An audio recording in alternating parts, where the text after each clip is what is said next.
Welcome everyone for today's session titled Female Empowerment and STEM, the Future of Our Nations. I'm Hamda Alshaiji, your moderator for today. So in today's session, we excitedly have an amazing list of panelists. We have Carine Meyere, CEO of Women in Technology, Dieuwke Hoogland, founder of FemaleVentures, and Hoor Mazmi, space science researcher at the UAE Space Agency. Welcome everyone. Good morning. So for today, I would like to start actually, if you could kindly introduce your background and where you come from. This is an amazing topic that we can discuss, and with all your extensive backgrounds, I believe there is so much information to exchange. Carine, if you could kindly talk about more of your background, where you come from, and what does female empowerment mean to you? Wow, those are a lot of questions in one sentence. Hello, good day to all. For me, it's early morning, as I mentioned. I'm stationed in Costa Rica. That has been a COVID stay, and I've been part of the Women in Technology global movement for about almost 2 years now. Before that, I was for almost 10 years part of the TED conferences movement, and lastly, the 5 years, the TED Women in Amsterdam, the Netherlands. I studied at a women's college, one of the Seven Sisters schools in the United States back in the 80s. And I also studied at Harvard Women's Studies. So if you look at my life, female empowerment has actually always been, that's like the red thread through my life. I've always tried to advance women. I've always been busy as an impact investor, and as an investor myself, I always try to inspire young women, to actually start a new company. I've always been busy with raising funds for female entrepreneurs as well. I'm a mentor for many women around the world. And I think my biggest expertise is that cross-regional and cross-systems connections, because I think we can learn a lot from other women in other countries. And I've been very, very impressed with the UAE and with the Middle East actually in general. I think it's a sort of like a mystical, magic part of the world. And I'm very, very impressed with the strength of the women there, with the elegance of the women, the academic, high-level women. And I'm very excited to be part of this conversation today. Thank you. Thank you so much, Carine. I'm sure we're going to learn so much from each other in this session. Dieuwke, welcome to today's session. If you could kindly talk about your experience and what does female empowerment mean to you. Thank you, Hamda, and thank you for being in such a great panel today. I've never had the opportunity to visit the Emirates, so really looking forward to it. I've heard lots of stories, seen lots of videos and pictures about this. But I'm looking forward to it, and especially to the talk today. My name is Dieuwke Hoogland, and I'm an entrepreneur, a co-founder for more than 30 years now, always into technical teams, while not being a tech woman myself. But I've always felt very, very special and very appreciated in fully male-dominated high-tech teams, because I tend to think that women think differently and can always bring new insights to specific challenges within male-dominated teams. So that's my experience for more than 30 years, and the last 1.5 to 2 years I'm working for Masters of Scale, which is a quite new initiative helping scaling companies to internationalize and to get to their next funding round. Besides that, I'm since 2016 the founder of FemaleVentures, which originated in Rotterdam, the Netherlands. And this was just because I worked on a project there called Venture Cafe, which should land from the United States into Rotterdam. I worked intensively for 6 months on this project, and then I saw hardly any women in Venture Cafe coming in, and I thought, what's happening here? So just from a notice that women didn't participate, I started FemaleVentures, and it was more or less a success from the start.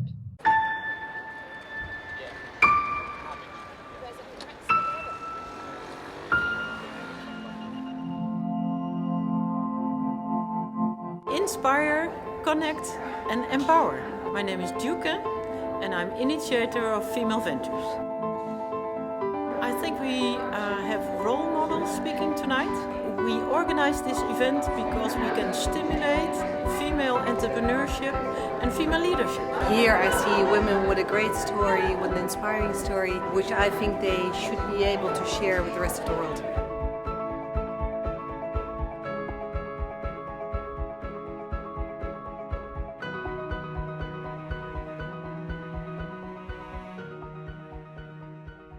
Thank you so much, Dieuwke. I mean, this whole session would be, will explore more about female empowerment in both the UAE and in the Netherlands. And I'm also very excited for that upcoming conversation. Hoor, welcome to the session. And if you could kindly tell us more about you, actually, and let us know as the audience, and what does female empowerment mean to you? Thank you, Hamda. So my name is Hoor Mazmi.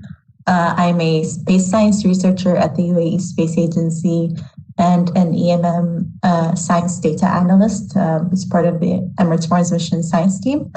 So I got my master's in aerospace engineering from the University of Colorado, the United States, and my undergraduate degree in mechanical engineering in the United States at Virginia Commonwealth University as well. And to me, female empowerment and women empowerment has always been about making sure that women do not feel like there's a field that they cannot enter and a place that they do not see themselves in. And if they want to participate in a field or be part of it or lead in it as well, they should be able to visualize themselves there, and they should be able to get there with their voices without having that being a woman stop them from being that from getting there. So basically, not having male-dominated fields impose themselves on women and stop them from reaching where they want to get. Oh no, I completely do agree with you. I mean, we are now at an age in the 21st century where we can, as women, we can go anywhere and we can achieve whatever we want. That's the essence of female empowerment. And just to continue this conversation, I mean, I want to begin to actually talk about the community outlooks of women and of female empowerment and of women in the UAE and the Netherlands. And I mean, I want to even specifically talk about how women broke the glass ceiling in such communities. And I believe if Dieuwke, you would like to begin answering and let us know how is it in the Netherlands? Well, maybe to come back to the saying "break the glass ceiling." I've written down today a quote from Richard Branson saying that women should do more than break the glass ceiling. They should build their own towers. And I really agree to that. We shouldn't be looking at the ceilings we are confronted with, but look at the opportunities we do have. So that's a way of how I want to look at this topic, at the challenge, build onto it from our empowerment and our competences which we have as women, both in STEM but also in other areas.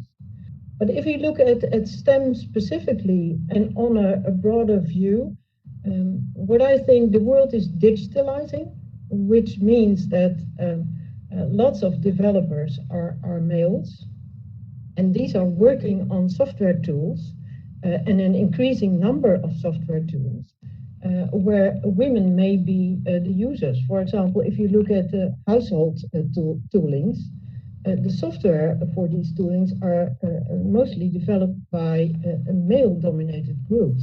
So we couldn't stress more upon the fact that we should have women developers females in STEM, because it's so important for the digitalizing and the development of our future world. So that's in general, and the smaller picture is that I've been closely connected to the University of Delft and Yes Delft Incubator. Yes Delft Incubator is number one in Europe, currently 260 companies. And what we saw there is that in the first 10 years of its existence, there were only 5% female founders. So we started discussions with Yes Delft team. How come? Is this the leaking tube from college on, from university, what comes into university, technical university? Or is it something we could do in Yes Delft to just be more welcoming for women, to just build awareness for the topic? I tend to think that in most cases it's about talking about the topic and build awareness. That is such an important thing. I mean, for both anywhere in this entire world, awareness is, I feel like, one of the most important things. And as females, we need to aware each other. We need to put each other on spot and basically push each other to succeed even more. Carine, would you like to add anything to Dieuwke's comment? Well, it's interesting. I want to say two things. I was educated at a women's college, and I'll tell you that has had such enormous impact on my life. Because for 4 years, I was surrounded by 1,000 very bright women. There was no competition. And I remember feeling the competition when I actually started to work. Because when I graduated, our president and commencement speech said, well, we really hope that we educated you in a way that you're flexible. But in 5 years' time, the jobs that are going to be on the market, we don't even know about. And then, back in the 80s, that was just the beginning of Microsoft and all these, and Apple and all these companies.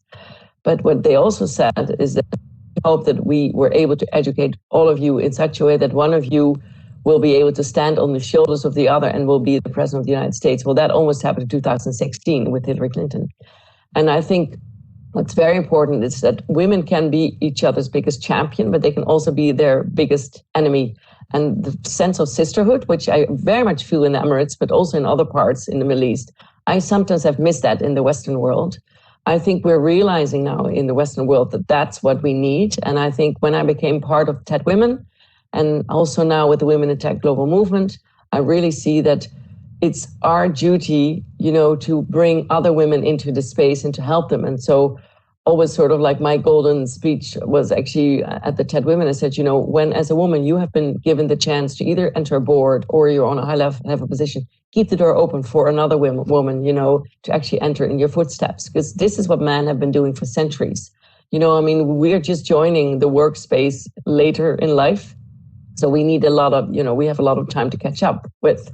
But there's so many amazing women out there. And with the Women in Technology Global Movement, it's all about education and creating the environment for a woman to excel.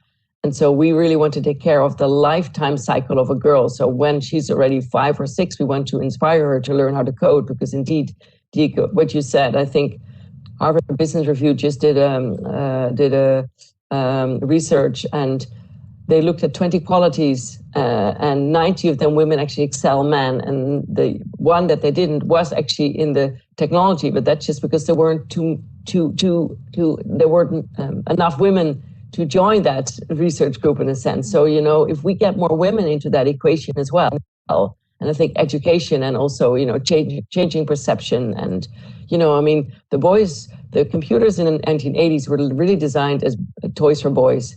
And with AI, we have the biggest challenge right now. And that's why we need to engage women into that. Because indeed, what you said, Dieuwke, we have a lot of 40-year-old male, usually Asian male in California sitting, coding. And those are the ones that are actually defining our lives. We need to really put many, many more women into that space. And it is a fun space too, We need to make it fun. Hoor, the same question to you. How do you believe the community outlooks of female empowerment in STEM in the UAE this time? From the UAE's perspective and from my perspective, being in the space sector and being in a science team in space science and working on the Mars mission, we started off as a majority female team, so there wasn't really an expectation for who should form that team. It just sort of formed, and it just happened to be a majority female woman team. So we didn't really have that because of the UAE being a relatively young country. We didn't have that perception of science and space science as being a male-dominated or a field that men should be in. So we weren't really afraid to join it and to start working on it. So I think that really helped us begin forming the idea of a science team away from looking at it as a gendered field. But I believe that in general, as in the STEM field in the UAE, women have been able to be brave enough to start working in fields that didn't exist before in the country, and without seeing someone there before them, and become leaders in those fields without being afraid of what's going to happen. But those same women are going to be mentors of future generations, and are going to allow women to help women actually lead a much easier path than the one that they started off with, so that they can reach new levels. So I think that's a way that we sort of broke the glass ceiling that might have existed in STEM but didn't really exist for space science, because it's a relatively new field for us. I mean, we do see that in the UAE specifically, female empowerment has been one of the most priorities in the government. And I mean, in STEM, we, like, as a female myself here in the UAE, I do not feel the sense of, oh, this is a man's job or this is a woman's job. And actually, I am in the field of diplomacy. So surprisingly, actually, part of my in my job, it's being in diplomacy is considered a male-dominant field. However, now we're seeing in the UAE more females are coming up, even a higher percentage of females graduating in the field of diplomacy. So in the UAE, what's wonderful about it, we don't. There isn't the sense of whether it's something is male, something is female. We try to do as much as we can to go in a career path that we're passionate about. And this is something I just wanted to add that part in terms of the United Arab Emirates. Carine and Dieuwke, your companies, amazing companies in terms of giving opportunities to females. Could you more talk about how that's affecting, how effective in the Netherlands? How have you helped women to achieve their ambition and their passion? Yeah, in general, talking about the vision of Female Ventures is that you can look at diversity and inclusion from different angles. But what we want to do is to have a focus on the women themselves, and especially their venture, their career. So we look at their career as a venture where you have to plan and for which you have to build awareness. So for younger women, our focus is on building awareness that you steer and plan your career development, that you start thinking about where do I want to be when I'm 50 plus. And on the other hand, for women who are a bit further in their career, to also think about, okay, every now and then there are challenges, but how do I keep on track? And what do I need extra in education, for example, in building connections? All these type of things are part of the vision and mission of Female Ventures. And one of the most important things is, it seems really obviously, but what women aren't doing enough is building a network, building connections.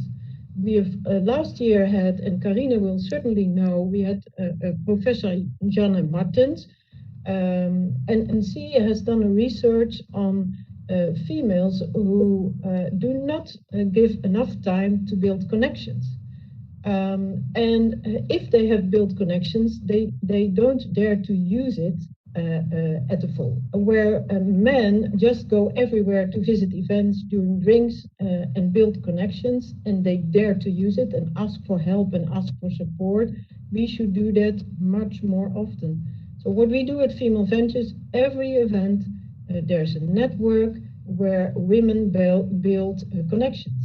And sometimes it's a mentor-menteeship which is going to grow there. Sometimes it's your peer. Sometimes it's a woman from a corporate talking to a startup founder. So you see cross connections being built, and that's really important for your future career and for empowerment of women in general. I mean, that's very interesting. I mean, you mentioned a very important point, which is building networks. And I feel like that is something that building networks is not necessarily to a gender, but to every single person. I mean, your network is basically your career, is basically telling of how influential you are as an individual in any career path or in any field, and specifically in STEM. Carine, I believe you wanted to comment as well. Well, this is literally, I mean, thank you for bringing in the word network, because that's literally the whole Found Women in Tech Global Movement, is to build local networks. I was very fortunate to be part of two big Dutch events. I did the launch in 2019, June 2019. I remember it was a very, very hot day. It was the third country in Europe that they were actually starting. It's originally a French organization. Was then the UK and Holland. We thought only 100 people were coming, and then we had more than 300 people. And it just was an enormous sense, of need for people in tech. Because actually, we were not only focusing on women, we were only focusing on men. And the panel I organized, and females and 3 females. And we spoke about all the topics, connected to the SDGs, because we wanted to connect the movement, to important that once you are part of a network, that you also become part of a greater network, so that you can actually rise above your own country. And I think that's why this is such a beautiful session. And I'm very honored for the invitation out of my connections with the Dutch embassy in Abu Dhabi. And so this is exactly the whole idea of women in tech. So we have a lot of physical events. We're unfortunately able to have them at all in the Netherlands because of COVID, but we actually extended them to virtual, and we had master classes, and we had role model programs, we had graduation programs, we had meet and greets. And that's when you realize, because I really think during the pandemic, women are hit the hardest because they're juggling work with family life. Often even, I have a colleague in the United States who actually took in her parents into her home, 4 children, and still doing a full paid job. And so I think the sense of sisterhood and network, I think it's incredibly important. And also finding your new job, I mean, it's usually much more easy to find a job through somebody that you know, or when you're part of a network, where like new job opportunities are being offered, I mean, I think, unfortunately, we can look a lot and we can learn a lot from the way that men have been doing this. But I remember that my father was my big role model, and he said it's all about networking. I mean, Hoor, what about networking? How is it different from the Netherlands and the UAE? It's very important, especially among women, especially in our field in STEM and in space sciences. It's important for us to support each other, being the first people to enter such a field. So networking and getting to make use of the opportunities that other women and other people in the field present to us is an essential part, and it's something that needs to be learned and something that needs to be taken advantage of more. I believe that because we're a very small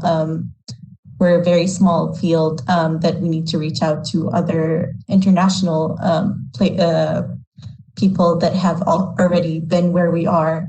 So being able to network and as women, learning how to do that is a very important skill, and learning how to take advantage of that skill is an essential part of any career and advancing in any career in general. But Hoor, let me also ask you, in terms of opportunities in the UAE, what opportunities was basically, like in your personal experience, given to you in STEM? Working in the field that I work in as a woman, And as one of the engineers at the UAE Space Agency, I was definitely given the opportunity to speak more at events and to voice my opinion and be basically the forefront of the space agency, which isn't something that I was provided as an opportunity earlier in life. Like during my university days, I didn't really have that much of an experience speaking to large crowds or participating in events. So this was something that I was given a chance on during my work at the agency. Because they wanted more women to be to voice their opinion and to be part of panels and to be part of networking events. I was given that opportunity along with my other engineering colleagues. So I believe that's it's very good for me specifically because I got exposure to people from around the world and exposure to other cultures because I wasn't forgotten about because maybe I didn't speak out as much as the rest of my colleagues. So I think that really helped me build a voice for myself at the agency and in the space field. That does sound great. And I mean, in the UAE, we are finally having our first female astronaut who and it's such an amazing opportunity for the UAE to have our first female astronaut, and we're advancing even more further in terms of the space sector. And Hoor is a perfect example of how women in the space sector are doing an amazing job and working at a fast pace and competing with the international community. This is honestly an amazing achievement. And I wanted, now speaking about the opportunities, where obviously this is something very positive, but I want to change the conversation to actually talk about the challenges that we're facing. I mean, the challenges that we're facing in the UAE and Netherlands as basically as a woman and as someone who is entering technically a male-dominant sector. Carine, if you can talk about the experience in the Netherlands and what are the challenges that you have faced? Well, I think it's very interesting. I think the Netherlands is a country that always appears to the outside world as if they're very open and that it would be actually in a way that they're very feminist in that sense. And to be quite honest, I'm always very disappointed again when I see certain appointments in certain companies. I'm like, oh my God. And then I look and it's like 5 white males, and even if they appoint somebody, it's not out of strength. So they appoint often somebody that actually will make them look good. And it frustrates me. And I think that's why I've seen so many women start companies for themselves, leave the workforce and start for themselves. So I'm so happy with FemaleVentures because I followed you for a quite long time because we have the Startup Award with TEDx Amsterdam Women. And I used to work a lot with also with Yes Delft. I was part of always at the beginning almost. So, I mean, I love that. I love that you work with them and I love that you try to inspire more women, to join that. I think it is only going to happen have you heard of an initiative called Fundright? It was started by Prince Constantijn and Tamara Obradov and Lelien Leijten, Alexander Ribbink. I mean, these are the kind of initiatives, and unfortunately, they need to be started by those kind of powerful men, out of the venture capital world in the Netherlands, in order to engage more women to come into the financial sector. Because I think if you don't have enough women in a sector, of course, the men are going to dominate it, but I think it also does something to the consciousness. And I'm very much focused on making women female or economically independent, because still, if you look in the Netherlands, I think if you look at the research, Dieuwke, and I'm sure that you can agree, we don't have a 50-50 economic empowerment of women and men. And that's actually stems, and that's where my women's studies comes in. I looked at the statistics. My mother, she was officially allowed to be fired until 1973 by company. I mean, unless you were a doctor or a lawyer or a dentist or, independent practice. And it's all because of the gas bubble, the Netherlands, we had a lot of money And, we've never had a female prime minister. I've been very much hoping that was going to happen with these elections. Well, I really don't think it's going to happen again. And I have a Norwegian mother, so I have Norwegian roots. And I've seen what it does to a country when you have a female prime minister. They're the ones who can actually induce the quotas. We are having battles about, having now a quota, 30% boards for listed companies. I think it should be all over, but nobody's taking that decision. So, unfortunately, you need to take those decisions from top down. But I still think women are not supported enough in the Netherlands. Dieuwke, would you like to add to the Carine's last comment? Well, I couldn't agree more, Carine. So you are totally right there. And you mentioned the Fund Right initiative. Which is a great initiative, and to keep it short, it's a pledge by more than 30 around now Dutch VCs, pledging that within 3 years they will have their own teams, 30% female, but also 30% female in the portfolio companies they have. So that's a great initiative, but this is only applying to funding for female founders. So that's one thing. What I would suggest more when we talk about this challenge is that we get governmental aid here, governmental support, but then support to all these female empowering initiatives, these female networks. One of my advisory board members mentioned once that we have 600 initiatives in the Netherlands only for female empowerment. And what I see coming now out of Fund Right initiative and also other governmental initiatives is that new initiatives are again started because government can't find the women. They're not visible for them, but they are visible for all these female initiatives. We are really close to this group of amazing, ambitious women. So let's connect through the current female initiatives to empower these women and to get them into the STEM areas, for example.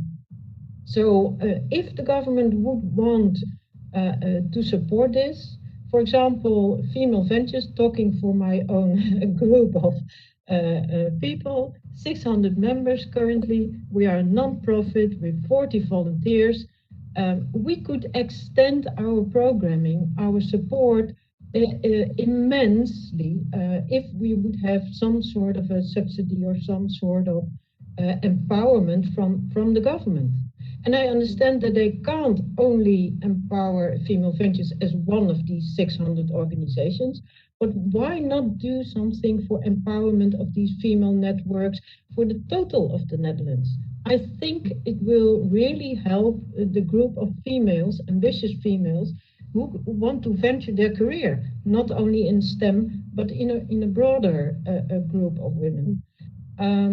So my pledge to the government would be, don't be too selective in choosing the parties you are connecting to and you are working with, but do see it broader, because we are really connected, these initiatives, to the females who are in the workforce and who are the ones who are doing this for next generations. So we should connect to them, to these women. How would you suggest that the Netherlands or these ventures or any individual can reach to the government and increase the support of female empowerment? Well, I think connecting to each other and not connecting to a selective group of people who are visible to the governmental representatives. I think that's important. It will help getting feedback, and it will help cooperation, because there are women who feel really at home at FemaleVentures, but there are also women who don't feel at home, but they feel at home at another female empowering group. So why not support all these groups and see what can come out of this?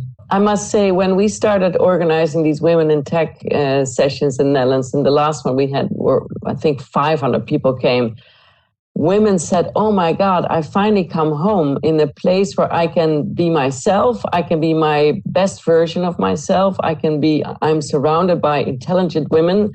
I'm surrounded by international women. I'm surrounded by women who are curious, who want to move around too, who are not afraid of taking risks and maybe looking for new jobs. And, I think that's just so important and that's why these networks are really essential. I see women coming into the events of Female Ventures and they say, oh no, Dieuwke, this is so scary for me. All these women, this is scary. I don't feel at home here. Yeah, well, fine. That's just fine. There are other women groups where you do feel at home. So this freedom for women to choose a group where they can say, this is great for me, this is empowering me. Hoor, I want to ask you, in the perspective of the UAE, what challenges do you believe that we're facing in terms of female empowerment in STEM? One challenge is making sure that the conversation is going about women empowerment in STEM and making sure that it doesn't stop. So we hear a lot that we are fully equal. We don't need to make strives to have that equality be better or to increase women's work because they're already working. The percentage of women in government jobs are more than men or anything of that nature. So I think that these conversations are important to have in order to make sure that women are being heard from different walks of life, at different ages. So young women seeing their challenges in terms of entering into the STEM field. Because for me, like I speak from a privileged position where I'm already there. I've went through my own path and I've been very lucky to study abroad, to have family that support me studying abroad. And have experienced different cultures. But for women who might not be as lucky as me, they also need to have their voices heard and they need to have their own experiences in terms of STEM and the UAE heard so that we can make things easier for future generations of women. There is always encouragement, and however, from a personal experience and from a personal opinion, I feel like there should be more encouragement even before universities, even in high school. High school should be a place where a lot of the girls discover what they like rather than just stick to a curriculum and then just don't know what to do in university and just sit for a year not knowing what to do. I'm not trying to generalize, but that's a conversation I feel like needs to happen constantly and bring these women out of their shells. And we're in the UAE, we have abundance of opportunities, and the opportunities here is an amazing experience. And so encouragement is such an important thing in my opinion as well. So I want to also change topics here and want to talk from a political perspective. Basically, do you think that female empowerment last minute is the political field? Like, do you think that the political field is the only source to empower females? So not many leaders are female. If we increase or the number of females are increased in the political field, do you think this conversation would be a lot different? Yes, I think so. I mean, I totally support that. I mean, those are the public role models that you see. I mean, the fact, if you see how a Jacinda Ardern, Prime Minister of New Zealand, how she inspires women all over the world, by just the way that she responds to a terrorist attack, for example. I mean, I'll never forget that. Or, the way she approached the pandemic. I mean, these are things that women talk about in other parts of the world as well. So I think, like I'm saying, we've never had a female prime minister in the Netherlands, and I seriously think that's had a huge impact on a lot of issues. I mean, I'm married to somebody who was in politics for 8 years, and I've also often asked him, I said, can you sort of explain to me how it happens with the quota? I said, how come it's only happening now, whereas in Norway it was already in the 1987? And then he said, it's not a number one issue for the politicians who are at that moment in power. There are other things more important for them. So it's never on top of the list. So he said, you need to have, a woman from a party to take that on to make it her thing. Well, that happened last year with D66, who got the quota in 2019, but in the Netherlands, at least for the boards. But it's not top on the list. And the thing is, what I don't understand, there's so much research about if you advance more women, onto high level positions, it actually increases your financial results of a company too. I mean, somehow we are not focusing on that, but I mean, it is like a no-brainer. I mean, women bring certain different talents to the table than men. I mean, I'm not saying we're better. Actually, when I graduated at Harvard, my thesis was about use the difference that we have, benut het verschil. I mean, I think sometimes in Dutch you can say it even better, but I mean, we both bring unique talents to the table. Use them. And I think, I really believe, there are companies and there's a movement out there in America, which is like called gender parity, 50-50, all these things. I mean, if companies, I think that actually Accenture was going for that. I think DSM was going for that. I mean, there are certain multinationals striving for that. But I think that we need to focus much more on that it's going to be beneficial too if you actually appoint more women. I think also there's this cultural difference and cultural habit in the Netherlands. In our group of female ventures, there are 50% of the group comes from abroad. So they are not native Dutch. And every now and then during events, we have discussions. And then you think, oh gosh, this is from birth on. There's a difference. East European women, for example, they have had parents who both worked full-time and who both worked maybe in the technical sector or in the STEM sector. And they are used to go after a career, to work full-time and to have babies. So they are not at all discussing how I'm going to do this. They are used to this situation. So I think it starts with the culture you are brought up. And in that sense, I have a good hope that the women are now bringing their children up differently. So I think over the generations, this will improve. But in the Netherlands, we for sure have to cope with a cultural, which is from many years ago, we have to work with. In the UAE, and Hoor, back me up on this, in the UAE, there is, the culture is a woman can get married, get a job. Recently, I'm talking about now happening. Being having a baby and still have a full-time job, and in the culture of companies, in government specifically, maternity leave is an essential for any woman, and it's almost 3 months from a federal perspective, and it gives a woman the opportunity to actually take care of her kids, bring them up, at least raise them up until she can go back to work and continue her career. I mean, Hoor, would you like to add anything to the UAE's culture in terms of a career role? It's something that we grew up with. My mother worked a full-time job. My father was also working full-time. So seeing her work full-time, it never made me think, I wouldn't be able to do both at the same time. The leadership supports us working and being at the forefront, and also being mothers and being supporting our families.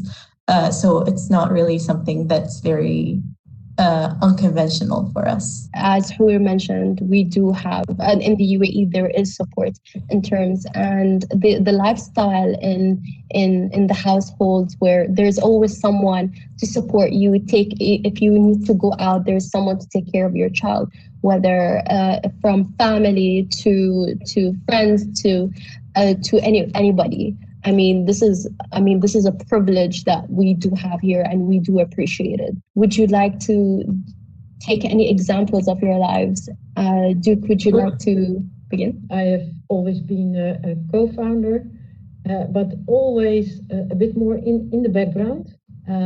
So working hard, doing a great job, but not visible. let's say, not visible to customers, not visible to my own ecosystem. And somehow, somewhere, when I was around 50 years old, something happened that I had to step forward. Also, when setting up FemaleVentures, you have to speak to the crowd, you have to step forward, which is really out of my comfort zone. But being out of your comfort zone every now and then will help you grow.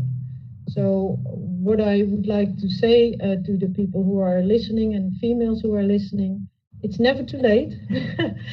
It started with me only at 50, and now every now and then I'm thinking, oh, what would have happened if such a thing happened at 30 or 35? Where would I have been then now?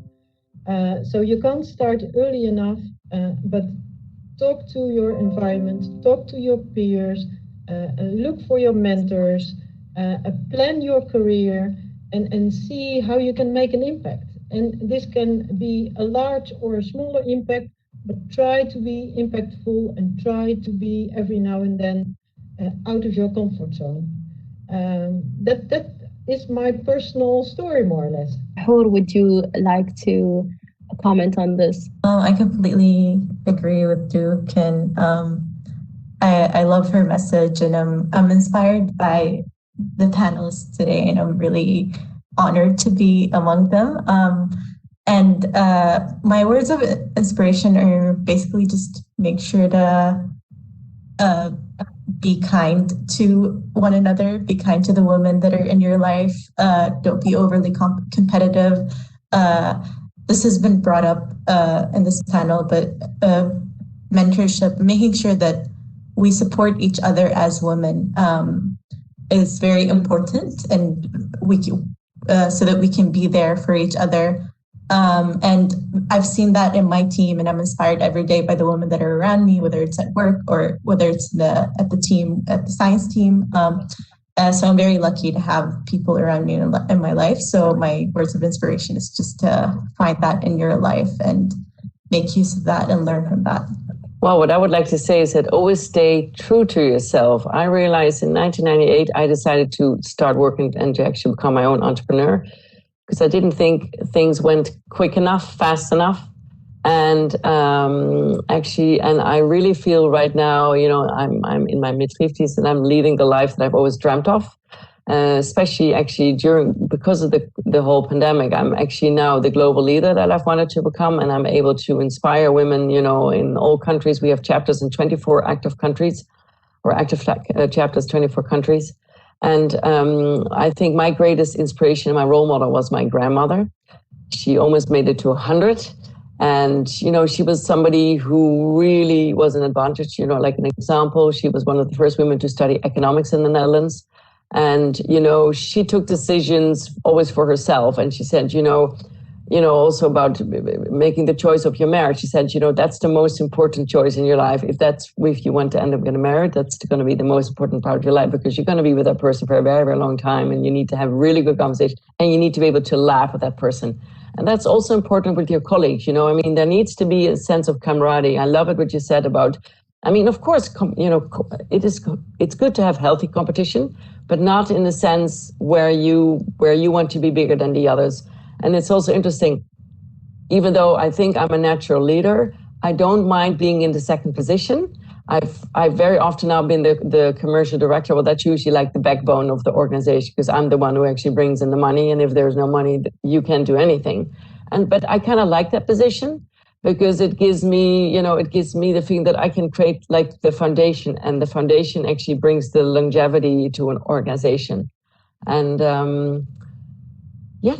I'm actually grateful. I must say there's nothing that I was able to go to Harvard later in life. I went there when I was 38 and I did a graduate degree there.